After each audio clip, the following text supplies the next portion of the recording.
नमस्कार, मेरा नाम विनोद लांबा है। इन खबर हरियाणा आप देख रहे हैं और मेरे साथ मेरे सहयोगी सोनू शर्मा हैं। आज उस खबर की बात करेंगे जो खबर पूरा हरियाणा इंतजार कर रहा है और हरियाणा एक तरह से पॉलिटिकली खबरों को लेकर बहुत ज्यादा जागरूक रहता है और अब एक मौका है किसी नेता के राज्यसभा सांसद बनने का, क्योंकि कृष्णलाल पंवार साहब वाली जो सीट है वो खाली हो चुकी है हरियाणा में। मेरे सहयोगी सोनू बताएंगे किन किन राज्यों में कितनी सीट खाली हो चुकी है और उसके बाद एक जो नाम हमारे पास है, निश्चित तौर पर अभी एक भाजपा की बात है तो सीधे तौर पर आएंगे नहीं नाम, लेकिन कुछ सूत्रों के मुताबिक नाम जरूर है जिन पर चर्चा की जा सकती है। सोनू सर मजा आ गया क्योंकि देखो एक हरियाणा विधानसभा का जिस तरह से चुनाव खत्म हुआ था ना, तो बैठका में चर्चाएं खत्म हो गई थी। भाई कांग्रेस है, कांग्रेस चुनाव हार गई थी, तो कांग्रेस ने जो एक कांग्रेस की जो हार थी तो लोग अब बीजेपी की सरकार बन गई थी, तो एक वो जो महफिल थी वो खत्म हो गई थी। लेकिन फिर एक बार फिर मौका आ गया है और ये मौका आया है राज्यसभा चुनाव को लेकर।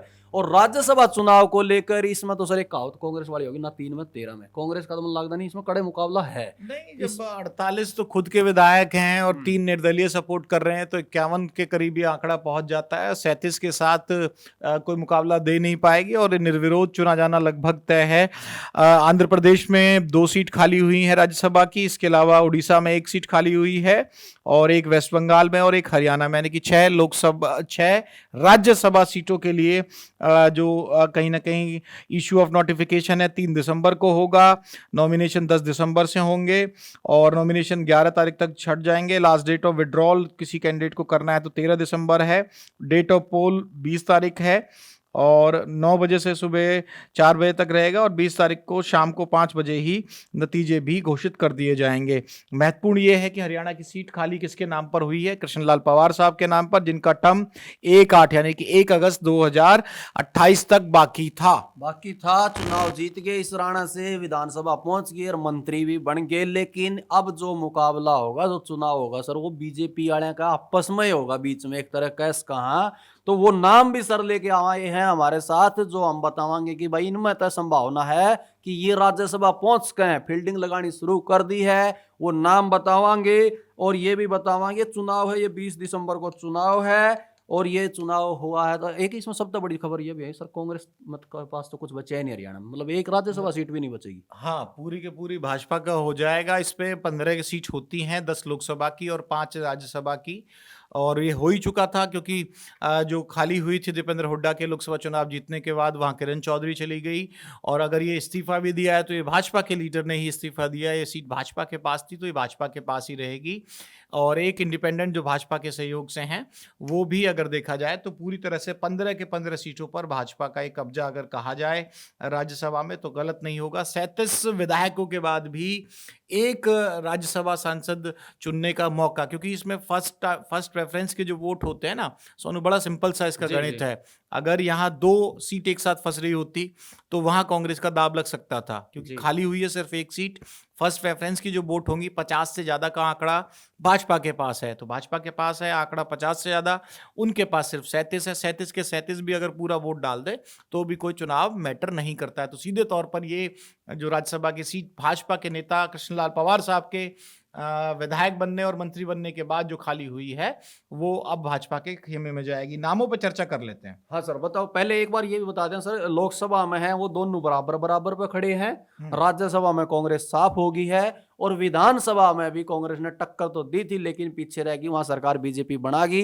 ये वो जो नाम है जो राज्यसभा पहुंच गए हैं, मतलब बीजेपी के अंदर भी इसको लेकर बड़ी दौड़ चल रही है कि वो नाम कौन है। हालांकि तय तो हाईकमान करेगा, लेकिन फिर भी सर तो जानेंगे कि सर वो नाम बताओ जो हम बता सकें, कि ताकि मोर लगा तो हम बताओ भैया हमने बता दिए थे, वो चर्चित नाम बताओ। सीधी और पक्की बात तो ये सूचना मेरे पास है कि कोई जाट लीडर नहीं जाएगा, क्योंकि सुभाष बराला साहब चले गए, उसके बाद किरण चौधरी चली गई, तो 2 जाट लीडर्स के तौर पर अच्छा खासा रिप्रेजेंटेशन राज्यसभा में भाजपा ने हरियाणा से दे दिया है। तो मतलब बात सर यह होगी, आप कैप्टन अभिमन्यु जिनकी मान लो उसका वो चर्चा हो उसके थी और रही है, हर बार ही होती है उनकी। हाँ, वो रह गए जाट होने की वजह से। अगर आपके हिसाब से बात देखी जाए कि भाई पहले से ही 2 जाट राज्यसभा में बीजेपी ने भेज दिए हैं, तो सुभाष बराला पहले से ही है, और कोई बड़ा दिग्गज ऐसा था नहीं जिसकी चर्चाएं चल रही हो, तो फिर और कौन हो उसका सर ये?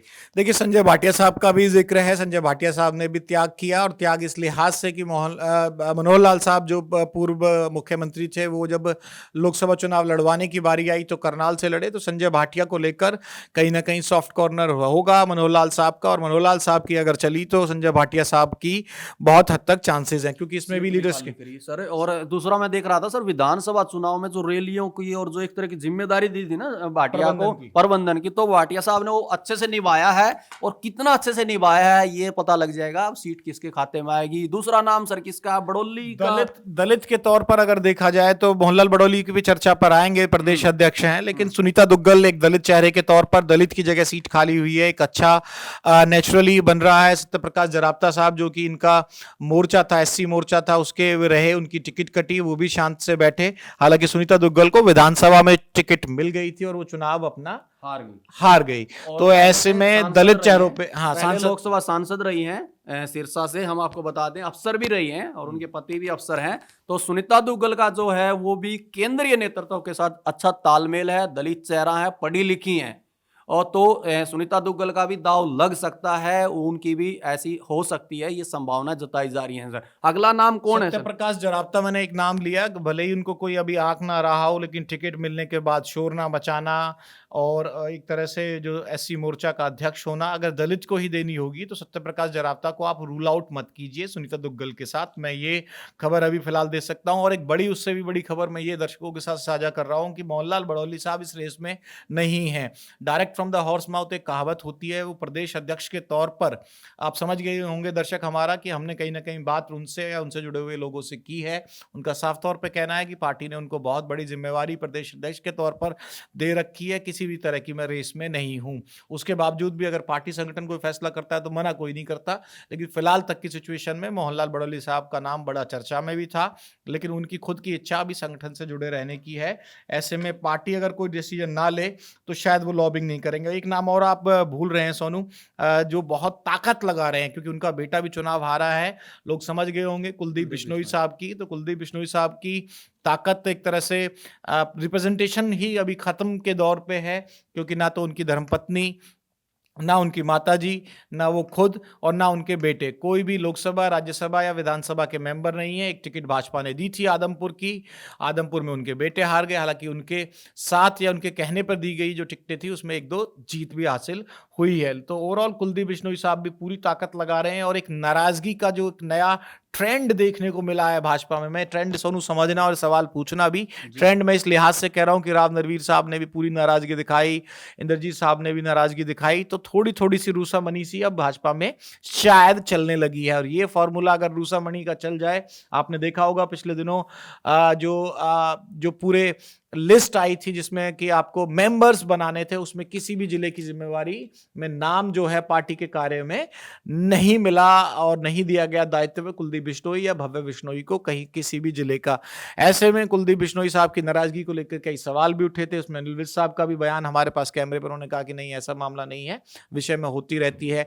ऐसे सवाल एसआर के क्या कंप्लीट हो जाएगा, यहाँ किरण को लाया जाएगा, ऐसे में ये सवाल भी पूछे जाने लगे हैं कांग्रेस से भी। तो उसमें शैलजा का भी जवाब आ गया था। हम बिल्कुल नहीं कह रहे हैं कि बिश्नोई साहब कहीं जाएंगे नहीं जाएंगे, लेकिन फिलहाल ये महत्वपूर्ण ये है कि जो फॉर्मूला थोड़ी सी नाराजगी का अब चलने लगा है, ऐसे में कुलदीप बिश्नोई भी पूरी अपनी ताकत लगा रहे हैं। तो संजय भाटिया, सुनीता दुग्गल, सत्य प्रकाश जराप्ता, मोहनलाल बड़ौली साहब और इसके अलावा कुलदीप बिश्नोई साहब, ये 5-6 नाम ऐसे हैं जो प्रमुखता से। एक और बड़ी ये है कि सर अगर इन नामों से भी अलावा बीजेपी में कोई अगर नाम आ जाए तो चौंकाने वाली खबर के लिए आप अचंभित न हो, क्योंकि बीजेपी इसके लिए जानी जाती है। बीजेपी में हमेशा ऐसे कई बार ऐसे फैसले हुए हैं कि जो नाम चर्चा में ना हो बीजेपी ऐसे लोगों को भेज देती है। तो लेकिन ये जो, आप टेंशन मत लीजिए सोनू, ये मैं आपको गारंटी दे रहा हूं कि जो सबसे पहले खबर थी, आप इन खबर हरियाणा के पुराने पेजेस पे जाके देखेंगे तो हमने क्लियर सिंगल नाम बताया था किरण चौधरी का, और काफी पहले 2 महीने पहले ही बता दिया था, और 2 महीने पहले ही वो नाम बिल्कुल 100% निकला था।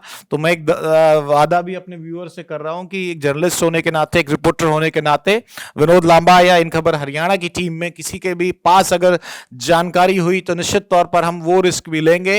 हालांकि भाजपा में ज्यादा रिस्क लेना नहीं चाहिए, भाजपा में आपने बिल्कुल ठीक कहा कि कई बार नाम उल्टे पड़ जाते, लेकिन मेरा ट्रैक रिकॉर्ड भी ठीक है।